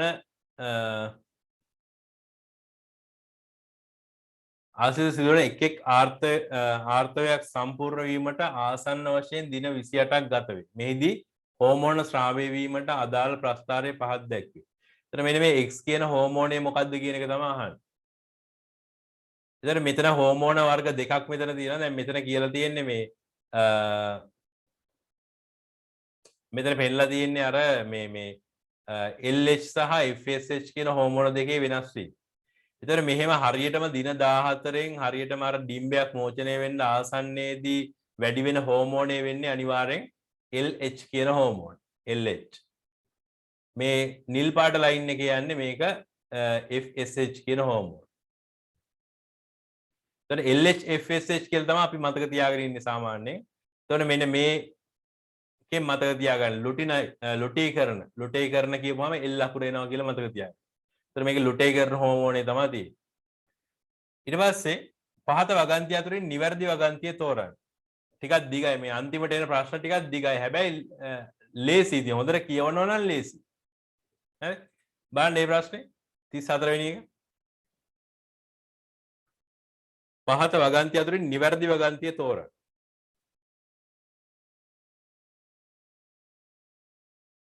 හොඳට කියවලා මට ඉන්දි උත්තර දෙන්න අනික් කට්ටියක් දාන්න බෑ.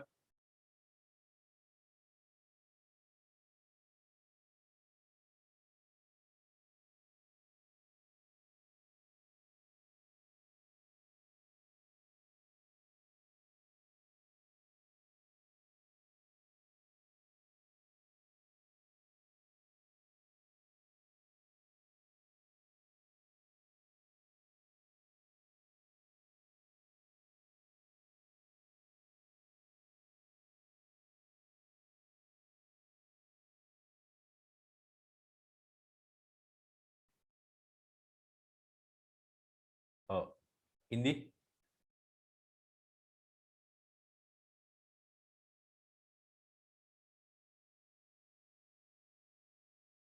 ඉන්දිට ඉන්ද ගිහිල්ලා නිදාගන්න එපා ඈ බඩු පිළ වැඩි නෑ.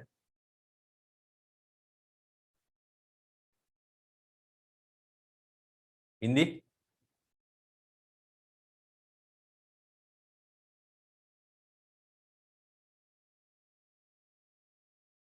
කියලා නැද්ද? ඉන්නවා සර්. ඉන්නවනේ. උත්තරේ මොකද්ද මේ?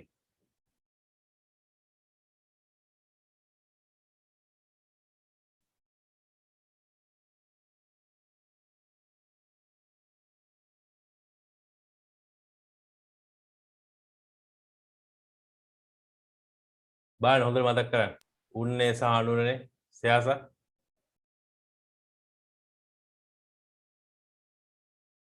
බලන්න වර්ණ දේශ සංඛ්‍යාව අඩක් බවට පත් කරගන්නේ අනුනෙන් කිව්වොත් එහෙම වැරදි. අනුනේ කියන වචනේම තියෙනවානේ. ඌණ වෙන්නේ නැහැ කියන එක. ඌණ වෙන්නේ නැත්තම් භාගයක් බවට පත් වෙන්නේ නැහැ එහෙම. නේ? එතකොට භාගයක් බවට පත් වෙන්නේ ඌණන විභාජනය. ඊට පස්සේ වර්ණ දේශ සංඛ්‍යාව නියතව තබා ගැනීමෙන් ද්විත්‍ර සෛල ඇති කරන්නේ ඌණන විභාජනය. වර්ණ දේශ සංඛ්‍යාව නියතව තබා ගන්නවා නම් අනිවාර්යෙන් ඒක අනුූණනය. ඒතර මෙන්න මේ දෙක මාරු වුණා නම් ඔන්න හරි. නේ? නියතව තියෙනවා නම් ඒක අනුූණනය. අඩක් වෙනවා නම් ඒක ඌණනය. හරි? ඔනෝ මතක තියාගන්න. ඊට පස්සේ ලිංගික ප්‍රජනනයේදී මාතෘ හා පීතෘ ජන්මාණු සංයෝජනයෙන් පරම්පරාවක වර්ණ දේශ සංඛ්‍යාව නියතව පවතී. අනේ ඒක නම් හරි වෙන්න ඕනේ. මොකද ඩිම්බේක අඩංගු වර්ණ දේශ සංඛ්‍යාව 23යි. ශුක්‍රාණුක අඩංගු වර්ණ දේශ සංඛ්‍යාව 23යි. ඒතර ওই දෙක එකතු වුනහම වර්ණ දේශ 46ක් තියෙන දරුවෙක් ලැබෙනවා. ඒතර වර්ණ දේශ සංඛ්‍යාව නියතව තියෙනවා. කියන්නේ මිනිසෙක් ගත්තොත් එහෙනම් වර්ණ දේශ 46ක් තියෙන්න ඕනේ. ඒ 46 නියතව තියෙනවා. ඒ දෙන්න සංසේචනය වෙන නිසා. හරි. ඒතර ඒක තමයි හරි උත්තරේ. මේක තමයි හරි උත්තරේ. මාතෘ සෛලයේ වර්ණ දේශ සංඛ්‍යාවට සමාන වර්ණ දේශ සංඛ්‍යාවක් සහිත ද්විත්‍ර සෛල ඌර්ණ විභාජනයෙන් ලැබේ. එහෙම වෙන්නේ නැහනේ. අඩක් වෙනවනේ. භාගයක් වෙනවනේ. හරි. වර්ණ දේශ සංඛ්‍යාව අඩු වෙනවා. ඒතර ඌර්ණනය කියන්නේ වර්ණ දේශ සංඛ්‍යාව අඩු වෙන විභාජන ක්‍රමය. ඊළඟ එක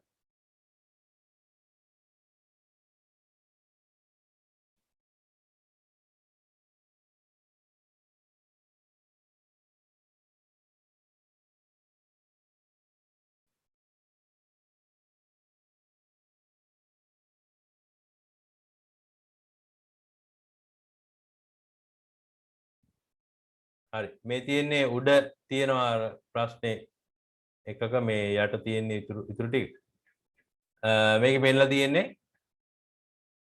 ප්‍රතික්‍රියා ශීඝ්‍රතාවයනේ ප්‍රතික්‍රියා ශීඝ්‍රතාවයෙන් තමයි ප්‍රශ්නේ අහලා තියෙන්නේ එකකට දාලා තියෙනවා කැල්සියම් කැට කැල්සියම් කාබනේට් කැට අනික් එකට කැල්සියම් කාබනේට් කුඩු දාලා තියෙනවා.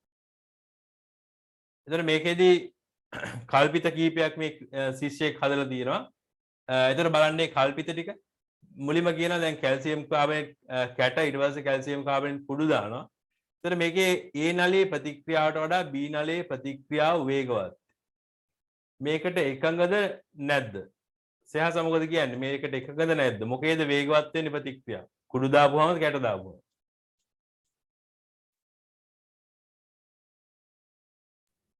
කුඩු දාපුවා. ඔව්. පෘෂ්ඨීය ශේෂ්ඨ බලය වැඩි වෙන නිසා මේක හරි. නල දෙකේම කාබන් ඩයොක්සයිඩ් වායුව හැදෙනවා. එතකොට ඒක මොකද කියන්නේ? සමාධි හරිද වැරදිද? හරි. ඔව් කාබන් ඩයොක්සයිඩ් මේ කාබන් ඩයොක්සයිඩ් හදන ප්‍රතික්‍රියාවත් මේක තමයි. අපි විද්‍යාගාරේ කාබන් ඩයොක්සයිඩ් හදන්නේ කැල්සියම් කාබනේට් වලට දානවා අපි HCl තනුක හයිඩ්‍රොක්ලෝරික් අම්ලය. දාපුවාම කැල්සියම් ක්ලෝරයිඩ් H2O ජලය ධන කාබන් ඩයොක්සයිඩ් හැදෙනවා. මේ කුඩු දැම්මත් කැට දැම්මත් කාබන් ඩයොක්සයිඩ් හැදෙනවා. ඊට පස්සේ ප්‍රතික්‍රියාව ශීඝ්‍රතාවය බලපාන සාධක පැහැදිලිව නිරීක්ෂණය කළ හැක. ඉන්දි මොකද කියන්නේ මේකෙන් ප්‍රතික්‍රියාවක ශීඝ්‍රතාවයේ නිරීක්ෂණය ප්‍රතික්‍රියාවක ශීඝ්‍රතාවයට බලපාන කරුණු හතරක් තියෙනවානේ. ඒකෙන් එකක් මොකක් හරි මේකෙන් බලා ගන්න පුළුවන්ද අපිට?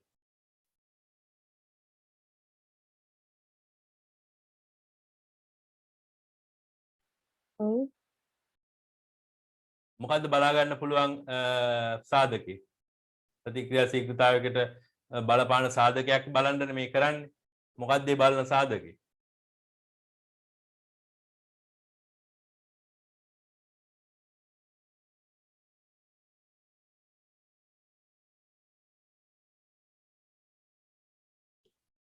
පාඩම් කරලා නැහැ. සාධක හතරක් තියෙනවා. ප්‍රතික්‍රියා ශීඝ්‍රතාවයට බලපාන සාධක හතරක්. පළවෙනි එක පෘෂ්ඨීය ශේෂ්ඨ බලය. ඊළඟ එක ඔය ටික හොඳට මතක තියාගන්න දැම්ම. පෘෂ්ඨීය ශේෂ්ඨ බලය ඊළඟට උෂ්ණත්වය. ඊළඟට තුන්වෙනි එක සාන්ද්‍රණය. හතරවෙනි එක උත්ප්‍රේරක.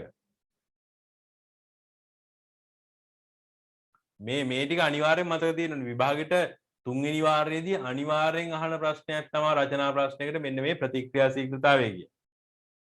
හරි. එතකොට මේක අනිවාර්යෙන් අහනවා. ඒක නිසා මේ සාධක ටික අනිවාර්යෙන් මතක තියාගෙන යන්න. ප්‍රතික්‍රියා ශීඝ්‍රතාවයට වෙනම ටියුට් එකක් වල දීලා තියෙන්නේ පොඩි පාඩමක් වුණාට ඒක අනිවාර්යෙන් බලලා යන්න ටියුට් එක. හරි. ප්‍රතික්‍රියා ශීඝ්‍රතාවය කෙරෙහි බලපාන සාධක පැහැදිලිව තීරණය කළ හැකි. අනිවාර්යෙන් පුළුවන්. මේ සාධක හතරින් මොකද්ද මෙතන බලන්නේ අපි? හින්දි කැටයි කුඩුයිනේ භාවිතා කරලා තියෙන්නේ. ඔව්.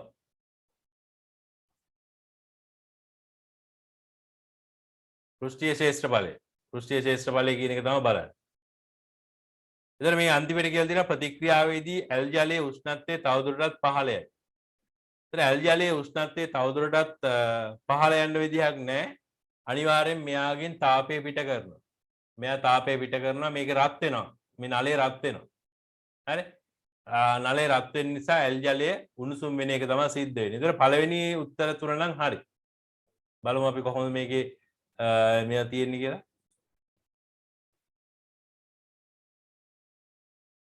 පරීක්ෂණයේ අවසානයේදී මෙම කල්පිත වලින් තහවුරු කල්පිත විය හැකියි.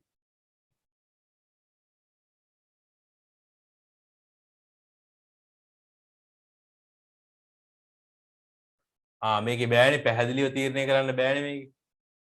ඇයි මෙන්න මේ දෙවෙනි තුන්වෙනි එක වරදින්නේ මේ? C වරදින්නේ ඇයි? මේකේ සාධක දෙකක් වෙනස් කරලා සාධක දෙකක් වෙනස් කරලා යටුවේ. මොකද්ද සාධක දෙක?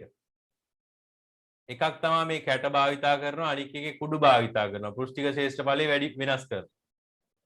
නේ? එකක ඇල් ජලය භාවිතා කරලා තිනවා අනිකේ උණු ජලය භාවිතා කරලා. ඒතර උෂ්ණත්වයත් වෙනස් කරනවා. ඒතර මෙන්න මේ උත්තරේ වැරදි. පැහැදිලිව තීරණය කරන්න බෑ අපිට. අර සාධක දෙකක් වෙනස් කරලා නිසා මේක පැහැදිලිව තීරණය කරන්න බෑ. ඒතර උත්තරේ වෙන්නේ A සහ B කියන එක විතරයි. ඒතර පළවෙනි උත්තරේ. මේව පරිපතේ 36 වෙනි එක මෙම් පරිපතේ ඇති බල්බ හතරින් වඩාත්ම දීප්තිමත්ව දැල්වෙන බල්බය කුමක්ද? මොකද්ද මේ බල්බ හතරින් වඩාත්ම දීප්තිමත්ව දැල්වෙන්නේ? සෙහස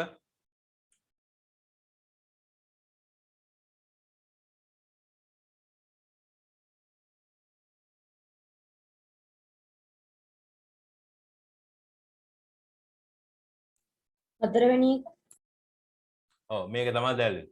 හැබැයි මේක තිබුණ නැත්නම් අන්න දැන් ඔය ප්‍රශ්නේ එච්චර අමාරු නෑ. මේ බල්බ් එක තිබුණ නැත්නම් අන්න පොඩ්ඩක් අමාරු වෙනවා ප්‍රශ්නේ. එතන මේ එකම තැන මේ තියෙන්නේ බල්බ තුන. එතන මේකෙන් වැඩිම දීප්තියෙන් බල්බය දැල්වෙන්නේ මොන බල්බේ? වැඩිම දීප්තියෙන් දැල්වෙන්නේ වැඩිම ධාරාව යන බල්බේ.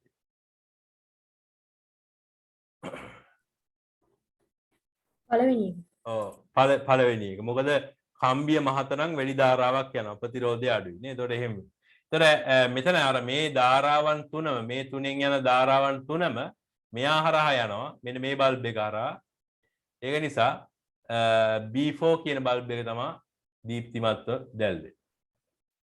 ඊළඟට අහනවා මෙන්න මෙහෙම ප්‍රශ්නයක් මේකේ ගූර්ණයෙන් බල ගූර්ණය සම්බන්ධව දොරක් විවෘත කිරීම සඳහා සවි කරන අල්ලුව, ඒ කියන්නේ අල්ලන කෑල්ල හැන්ඩල් එක දොරක A ලක්ෂයේ සවි කරනවට වඩා B ලක්ෂයේ සවි කිරීම සුදුසුයි. ඉහත ප්‍රකාශයට වඩාත්ම ගැලපෙන හේතුව වන්නේ මේකේ බල ගූර්ණය වැඩි කරගන්න එක. බල ගූර්ණය වැඩි කරගන්න එක තමයි මේකෙදි සිද්ධ වෙන්නේ. පළවෙනි B ලක්ෂයේදී අඩු බලයක් යෙදීමෙන් දොර විවෘත කරගත හැකියි. ඒකත් හරි. B ලක්ෂයේදී බලය යෙදීමෙන් ඇතිවන ගූර්ණය අඩුයි. B ලක්ෂයේදී ගූර්ණය අඩුයි කිව්වොත් ඒක වැරදි වැඩි. B ලක්ෂයේ ඇල්ලුව සවි කිරීමෙන් දොරට වැඩි අලංකරණය. ඒ මොකද්ද නේද? ඊට පස්සේ B ලක්ෂයේදී බලයක් යෙදීම වඩාත් පහසුයි. ඒකටත් වැඩිය හොඳම උත්තරේ තමයි මෙන්න මේ එකකි. පළවෙනි එක තමයි හොඳම උත්තරේ. බලමු අන්තිම ප්‍රශ්න තුන. සක්‍රිය ශ්‍රේණිය පිළිබඳ දැනුම ප්‍රයෝජනවත් නොවන්න ලෝහ නිස්සාරණ ක්‍රම සඳහා අනිවාර්යයෙන් වැදගත් වෙනවා. නොදන්න ලෝහවල භෞතික ගුණ අනාවරණය කර ගැනීම සඳහා මේක පොඩ්ඩක් පස්සට තියමු අපි. ලෝහ විකාදනයේ වැළැක්වීමේ ක්‍රියාමාර්ග ගැනීම සඳහා ඒක හරි. ලෝහ ගබඩා කර තැබීමේ උපක්‍රම තීරණය කිරීම සඳහා එකත් හරි. ඔව් දැන් මේකේ භෞතික ගුණ කියන ඒවා කවදාවත් ශක්තිදා ශ්‍රේණියෙන් අනාවරණය කරන්නේ නැහැ. භෞතික ගුණ කියලා කියන්නේ අර තාපාංක ද්‍රවාංක ඔන්න ඔය වගේ තමයි භෞතික ගුණ කියලා කියන්නේ. හරි? එතකොට මෙතන රසායනික තිබුණොත් එහෙම අන්න එතකොට හරි. රසායනික ගුණ අනාවරණය වෙනවා. හරි? භෞතික ගුණ අනාවරණය වෙන්නේ නැහැ. භෞතික ගුණ කියන්නේ තාපාංක ද්‍රවාංක ඔන්න ඔය වගේ. ඒතර මෙන්න මේක තමයි උත්තර. ඊළඟට ලිංගිකව සම්ප්‍රේෂණය වන රෝග වලින් වැළැක්වීම සඳහා වඩාත්ම සුදුසු ක්‍රියාමාර්ගය වන්නේ ලිංගාශ්‍රිත රෝග පිළිබඳ දැනුවත් වීම. ඒක ගැටලුවක් නෑ. ඒකත් හරි වෙන්න පුළුවන්. බලමු අනික් ඒවා. ලිංගික චර්යාවන් පිළිබඳ වගකීමෙන් කටයුතු කිරීම ඒකත් හරි. ඊට පස්සේ නිතර වෛද්‍ය උපදෙස් පැතීම ඒකත් හරි. ලිංගාශ්‍රිත චර්යාවන් වලින් වැළකීම ඒකත් ඉතින් බැත් දෙයක් නෙවෙයි. ඒකෙත් හරියනවා. ඒතර මොකද්ද මේකේ හරි උත්තරේ? ඔය වගේ ප්‍රශ්න තමයි ඔය වගේ අපබ්‍රංශ ප්‍රශ්න තමයි අන්තිම ප්‍රශ්න දෙක තුනට වැටෙන්නේ. එතකොට මේ වගේ එකක හරියට කල්පනා කරලා වැඩි තෝරගන්න. හරි? ලිංගාශ්‍රිත රෝග පිළිබඳ දැනුවත් වීම කියන එක හරි. ඊට පස්සේ මේකත් හරි. හැබැයි මේ දෙකේ ප්‍රශ්නයක් තියෙනවා. ලිංගාශ්‍රිත රෝග ගැන නිතර නිතර වෛද්‍ය උපදෙස් පතන්න ගියොත් එහෙම වෛද්‍යවරයාට එපා වෙනවා. නේ මේක මේ හැම වෙලාවෙම මොකද්ද මේ අහන ප්‍රශ්න. නේ? ඊළඟ ලිංගාශ්‍රිත චර්යාවලින් වැළකීම කියන එක කරන්න බෑ. මොකද එහෙම ලිංගාශ්‍රිත චර්යාවන් වලින් අපි ප්‍රජනනය කරන්නේ, දරු පරපුරක් හදන්නේ. එහෙම වැළකීලා ඉඳලා හරියනවද? එහෙම හරියන්නේ නැහැ. ඒක නිසා මේ දෙකම වැරදි. වැළකී සිටීම වැරදි. ඊළඟට ලිංගාශ්‍රිත රෝග පිළිබඳ දැනුවත් වීමට වඩා හරි දැනුවත් වෙලා වැඩකුත් නැහැ. ඒවා හරියට ක්‍රියාත්මක කරන්නේ නැත්නම් ඒක නිසා හරිම උත්තරේ තමයි මෙන්න මේ. වගකීමෙන් කටයුතු කිරීම. අන්න එහෙම නිකන් තර්ක කරලා හිතන්න. වෛද්‍යවරයාට මොනවා හිතේද හැම වෙලාවෙම මේවා. අන්න එහෙම මොන හරි කියලා හිතන්න ඕනේ. අන්න එහෙම මේ කල්පනා කරලා වැඩි උත්තරේ ගන්න ඕනේ. කිසියම් පුද්ගලයෙක් තැලසීමියා රෝගයේ බහුලව ඇති බව සමීකරණයකින් කියලා තියෙන්නේ. සමීක්ෂණයක් කියලා එන්නේ. හෙළිවී ඇත. ඒ සඳහා කිසියම් ප්‍රදේශයක තැලසීමියා රෝගයේ බහුලව තියනවලු. ඒකට හේතුව වෙන්න පුළුවන් මොකද්ද කියලා අහනවා. මේකෙදී මෙන්න මේ ලේ නෑයන් අතර විවාහ තමයි හේතු වෙන්නේ. හරි? හරි. අද අපි පන්තිය නවත්තමු. මම මේ සතියේ ඔයාලට පේපර් එකක් ගෙනත් දෙන්නම්. ගිය සතියේ අර බයික් එක ඇක්සිඩන්ට් වෙච්ච නිසා මට ගේන්න බැරි වුණා. මේ සතියේ පේපර් එක මම ඔයාලට ගෙනත් දෙනවා. මේ බයික් එක බොහෝ විට මට හිතෙන්නේ හදා ගන්න පුළුවන් වෙයි අද දවස් ඇතුළත. එහෙමනොත් මම ඔයාලට පේපර් එක ගෙනත් දෙන්නම්. සඳුදා හරි අඟහරුවාදා හරි දවස්වල මේ එතකොට ඊළඟ සතියේ ඒක කරමු. හෙට මේ පේපර් එකේම ඉතුරු ටික රචනා ප්‍රශ්න ටික හෙට සාකච්ඡා කරමු. ඒක නිසා මට අද නම් තේරුණා සමාරු කරලා නැහැ වගේ. අනිවාර්යෙන් කරලා ඉන්න නැත්තම් මේක තේරෙන්නේ නැහැ. ඉන්දි කරලා තිබුණේ බහුවර්ණයක. ටිකයි කරේ.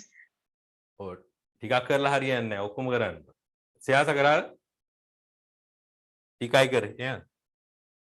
නෑ සර්. ටිකක්වත් කරේ නෑ. ඒක තමයි. හෙට අනිවාර්යෙන් රචනා ප්‍රශ්න ටික ඔක්කොටම උත්තර ලියලා තියන්න. නැත්තම් මේක තේරෙන්නේ මේක කරගෙන යනකොට මං හිතාගෙන කරන්නේ ඔයාලා මේ කලින් කරලා ඇවිල්ලා කියලා උත්තර ටික දන්නවා කියලා. හරි? ඒක නිසා අනිවාර්යෙන් මේ රචනා පේපර් එක කරලා තියන්න. හරිද? කරලා තියන්න අපි ඒක හෙට සාකච්ඡා කරමු. හරි. එහෙනම් අපි අදට පන්තිය නවත්තමු. හෙටත් උදේ 4ට පන්තිය කරමු. හරි. මොකටද? ආයිබෝවන්.